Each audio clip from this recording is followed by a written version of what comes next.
አንተ ፍርሃትን ምራ። አንድ ቀን ብቻህን ተቀምጠህ አስበህ ታውቃለህ? ለምን አልጀምርም? ለምን እፈራለሁ? ለምን ሌሎች የሚያደርጉትን እኔ ለምን ማድረግ አልችልም? እውነቱን ልንገርህ፣ ብዙውን ጊዜ ችግሩ ችሎታ ማጣት አይደለም፣ ገንዘብ ማጣትም አይደለም፣ እድል ማጣትም አይደለም። ብዙውን ጊዜ ችግሩ ፍርሃት ነው። ፍርሃት እንዲህ ይላል፣ አትጀምር፣ አትሞክር፣ ምክንያቱም ምንም አትሆንም። ሰዎች ይስቁብሃል እንጂ ትሸንፋለህ። እናም እንሰማዋለን፣ ከዚያም ህልማችንን እንተዋለን። ግን አንድ ነገር አስታውስ፣ ፍርሃት እውነት አይደለም። ፍርሃት በአእምሮ የሚፈጠር ስሜት ነው እንጂ አንተ ፍርሃት አይደለህም።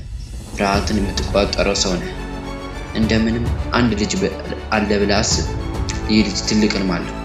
አንድ ቀን ታላቅ ሰው መሆን ይፈልጋል። አንድ ነገር መስራት ይፈልጋል። ሰዎችን መርዳት ይፈልጋል። ህይወቱን መቀየር ይፈልጋል። ነገር ግን ይፈራል።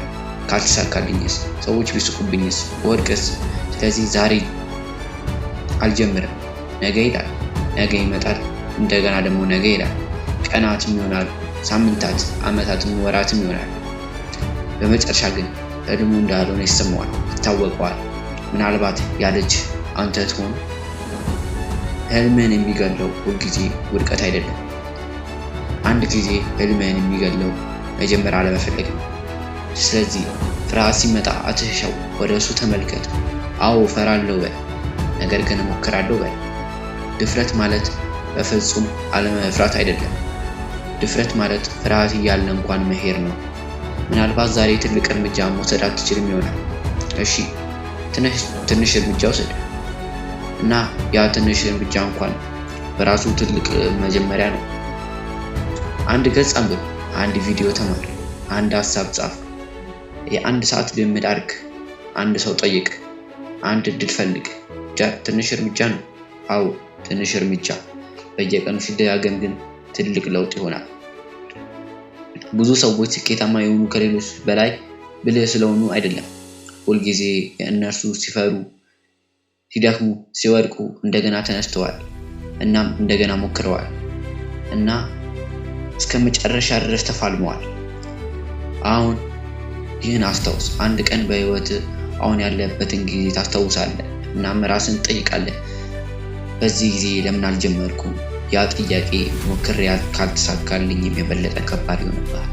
ምክንያቱም ውድቀት ምንም ነገር አያስተምርህም ማለት አይደለም፣ ነገር ግን አለመሞከር እድሉን ሙሉ ለሙሉ ይዘጋዋል። ስለዚህ ዛሬ ራስህን አንድ ቃል ግባ። ፍርሃቴ እንዲመራኝ አልፈቅድም። ሰዎች ምን ይበሉ ምን ብለህ አትኑር። ሰዎች ዛሬ ይናገራሉ፣ ነገ ይረሳሉ። ግን ህይወት ያንተ ነው፣ ህልምህም ያንተ ነው፣ ውሳኔህም ያንተ ነው። ስለዚህ ዛሬ አንድ ነገር ጀምር፣ ትንሽም ቢሆን ጀምር። በፍርሃት፣ በጥርጣሬ፣ በዝግታ ጀምር። ምክንያቱም ከፍርሃት በላይ የሆነ ህልም አለህና፣ ከጥርጣሬ በላይ የሆነ ህልም አለህ። ከዛሬ ሁኔታ በላይ የሚሆን የወደፊት አለ እና አንድ ቀን ዛሬ የፈራውን ነገር አንተ እንዳሸነፍከው ታያለህ እና ትስቃለህ እና ትኩረት ትሰጣለህ።